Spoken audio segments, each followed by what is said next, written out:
Okay, so we're going to prove two vectors are parallel. So let's find those vectors first. QS is the first one we're going to find. And so we are starting at Q.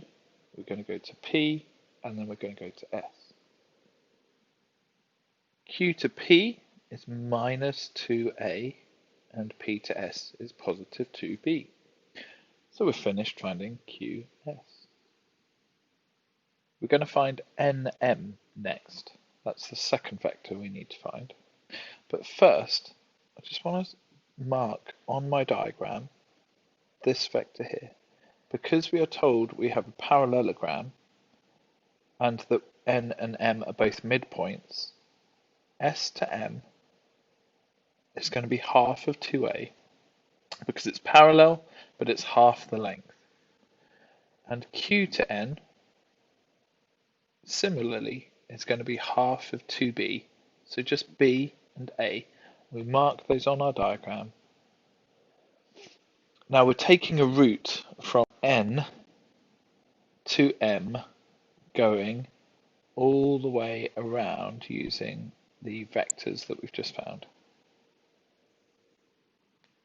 So we're going minus B minus 2A plus 2B plus A. And this is now a game of gathering terms. And if we do that, let's look at the A's first. Minus 2A plus A gives us negative A. And minus B plus 2B is positive B. Now if we return to our first vector and take the factor of 2 out, we see both these two vectors are the same.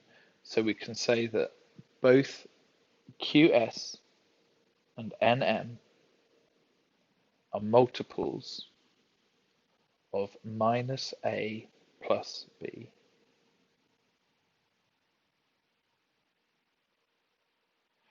So they are parallel. They have the same direction.